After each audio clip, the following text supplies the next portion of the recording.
21 to 34 of the Beguiling of Gylfi.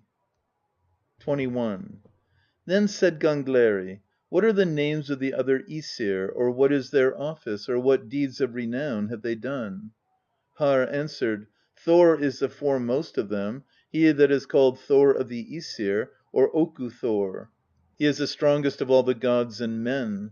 He has his realm in the place called Thrudvagnar, and his hall is called Bilskirnir. In that hall are 500 rooms and 40. That is the greatest house that men know of. It is thus said in Grimnismal: 500 floors and more than 40, so reckon I Bilskirnir with bending ways. Of those houses that I know of hall roofed, my sons I know the most." Thor has 2 he goats that are called Tooth Gnasher and Tooth Gritter, and a chariot wherein he drives, and the he goats draw the chariot; therefore he is called Oku Thor. He has also 3 things of great price. One is the hammer Mjollnir, which the Rime Giants and the Hill Giants know when it is raised on high, and that is no wonder: it has bruised many a skull among their fathers or their kinsmen. He has a second costly thing, best of all, the Girdle of Might, and when he clasps it about him, then the godlike strength within him is increased by half. Yet a third thing he has, in which there is much virtue: his iron gloves.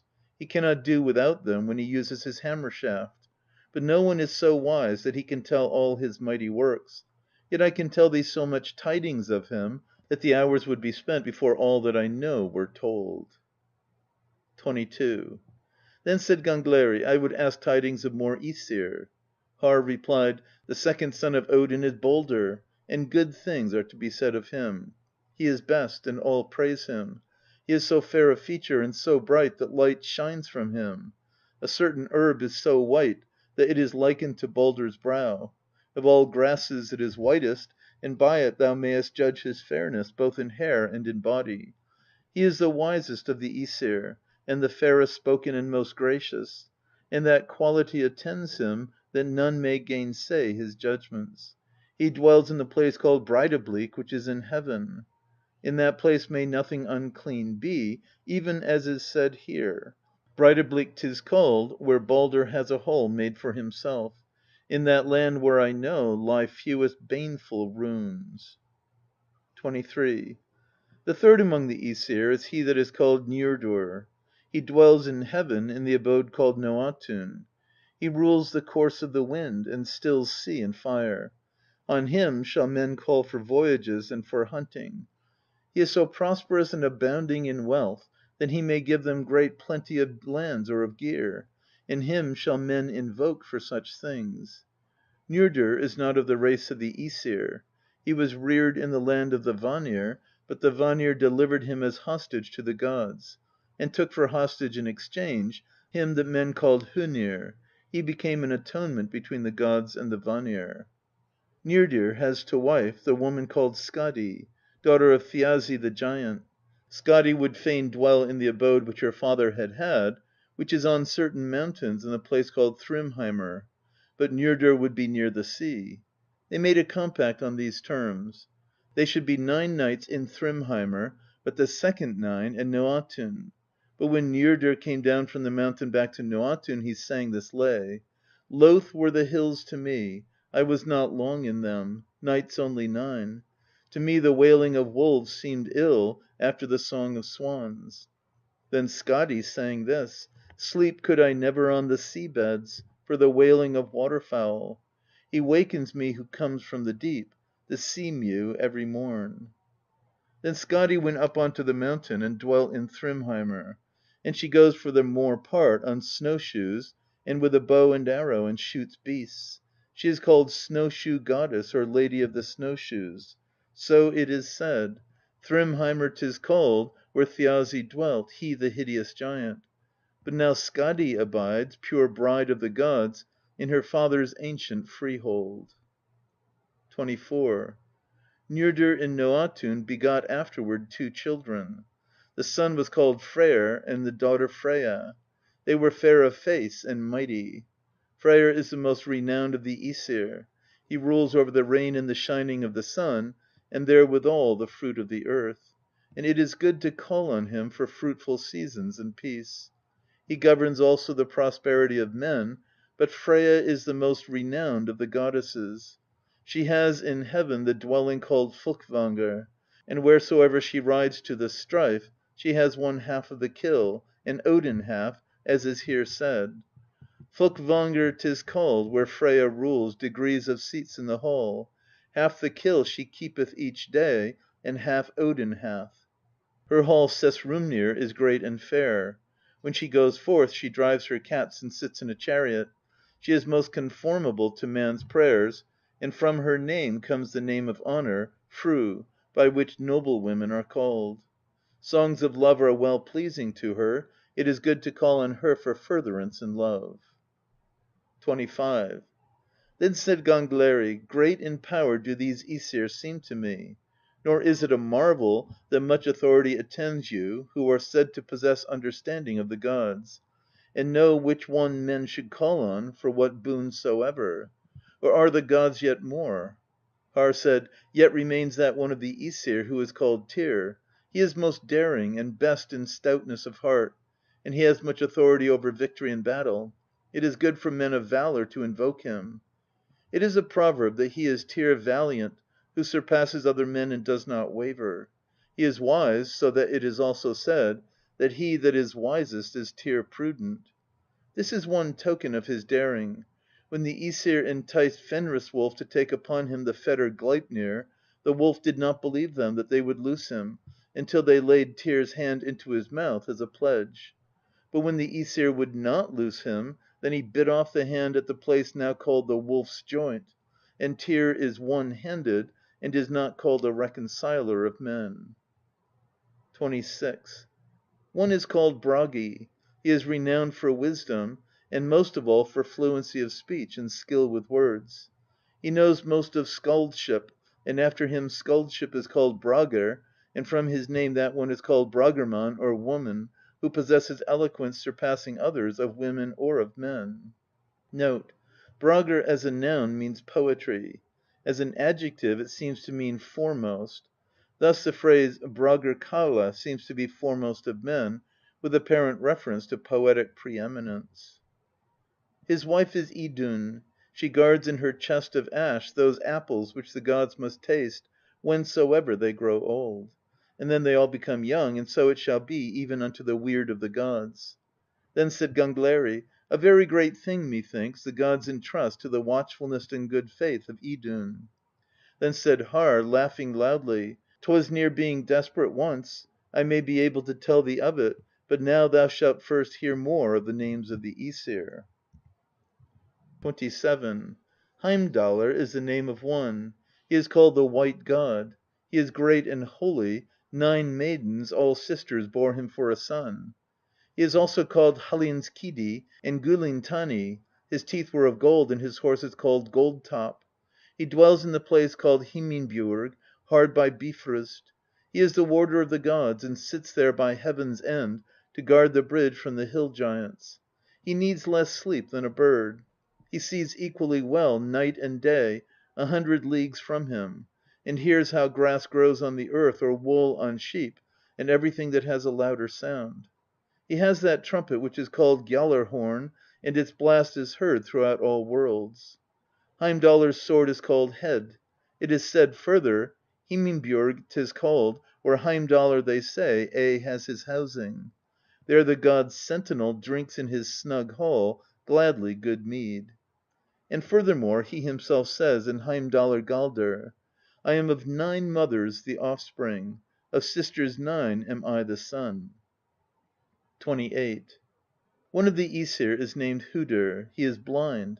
He is of sufficient strength, but the gods would desire that no occasion should rise of naming this god, for the work of his hands shall long be held in memory among gods and men. 29. Vidar is the name of one, the Silent God. He has a thick shoe. He is nearly as strong as Thor; in him the gods have great trust in all struggles. 30. One is called Ali or Vali, son of Odin and Rindr. He is daring in fights, and a most fortunate marksman. 31. One is called Ullr, son of Sif, stepson of Thor. He is so excellent a bowman and so swift on snowshoes that none may contend with him. He is also fair of aspect and has the accomplishments of a warrior. It is well to call on him in single combats. 32. Forseti is the name of the son of Baldr and Nanna, daughter of Nep. He has that hall in heaven which is called Glitnir. All that come to him with such quarrels as arise out of lawsuits, all these return thence reconciled. That is the best seat of judgment among gods and men. Thus it is said here: a hall is called Glitnir, with gold 'tis pillared, and with silver thatched the same. There Forseti bides the full day through, and puts to sleep all suits. 33. Also numbered among the ^sir is he whom some call the Mischief Monger of the ^sir, and the first father of falsehoods, and blemish of all gods and men. He is named Loki or Loptr, son of Farbauti the giant. His mother was Laufey or Nal; his brothers are Byleistr and Helblindi. Loki is beautiful and comely to look upon, evil in spirit, very fickle in habit. He surpassed other men in that wisdom which is called Slate, and had artifices for all occasions. He would ever bring the ^sir into great hardships, and then get them out with crafty counsel. His wife was called Sigyn, their son Nari or Narfi. 34.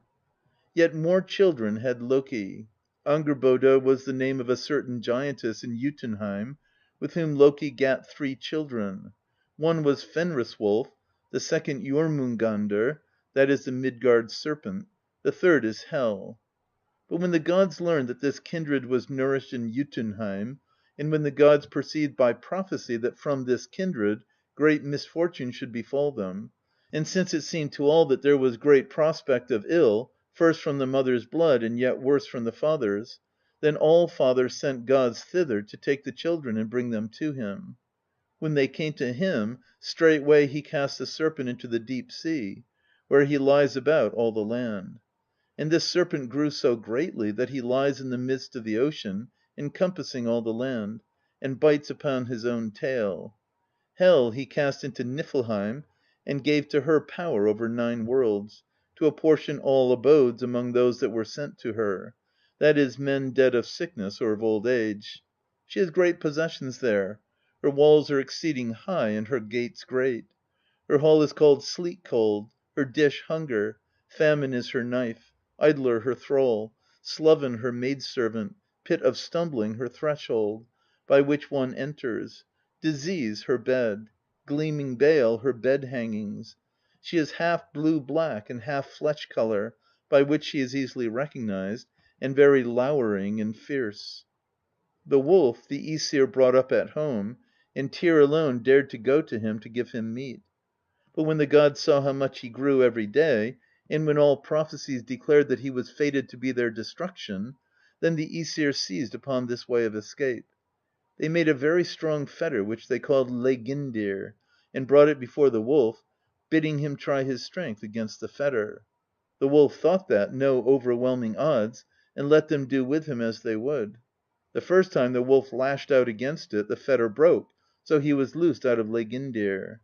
After this the ^sir made a second fetter, stronger by half, which they called Dromi, and bade the wolf try that fetter, saying he would become very famous for strength if such huge workmanship should not suffice to hold him. But the wolf thought that this fetter was very strong; he considered also that strength had increased in him since the time he broke Leidingir.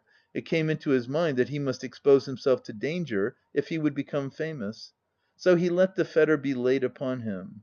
Now when the ^sir declared themselves ready, the wolf shook himself, dashed the fetter against the earth, and struggled fiercely with it, spurned against it, and broke the fetter, so that the fragments flew far. So he dashed himself out of Dromi. Since then it passes as a proverb to loose out of Leidingr or to dash out of Dromi when anything is exceeding hard. After that the ^sir feared that they should never be able to get the wolf bound. Then Allfather sent him who was called Skirnir, Freyr's messenger, down into the region of the Black Elves to certain dwarves, and caused to be made the fetter called Gleipnir. It was made of 6 things: the noise a cat makes in footfall, the beard of a woman, the roots of a rock, the sinews of a bear, the breath of a fish, and the spittle of a bird.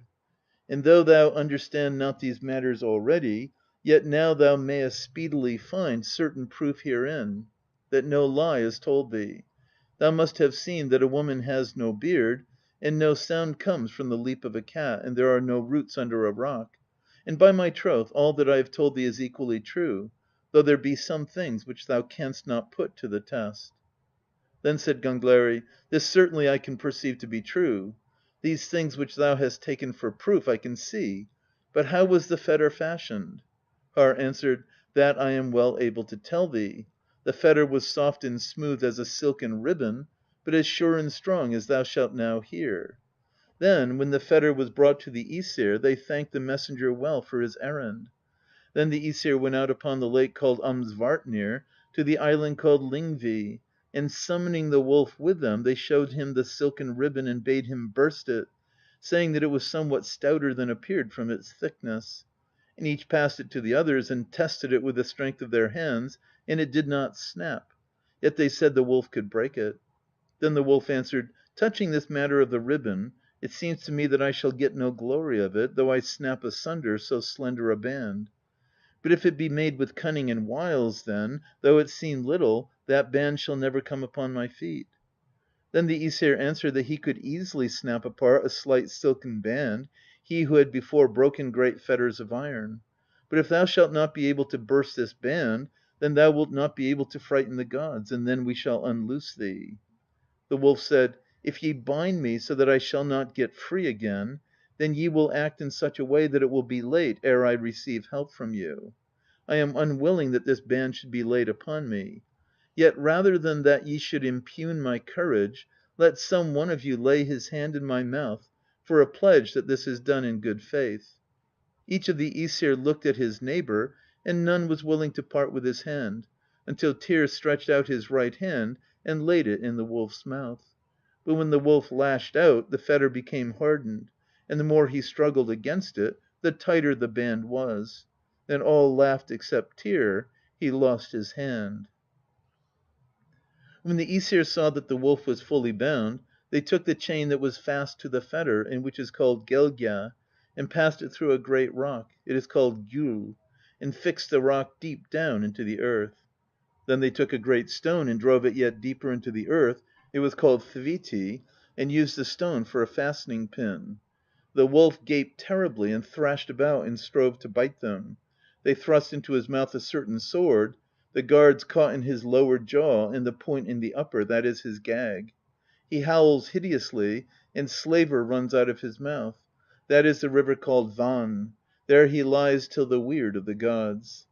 Then said Gangleri: "Marvellous ill children did Loki beget, but all these brethren are of great might. Yet why did not the ^sir kill the wolf, seeing they had expectation of evil from him?" Harr answered: "So greatly did the gods esteem their holy place and sanctuary that they would not stain it with the wolf's blood, though, so say the prophecies, he shall be the slayer of Odin." End of Project Gutenberg of the Gylfaginning, or the Beguiling of Gylfi. Recording by Expatriate in Bangor, Maine.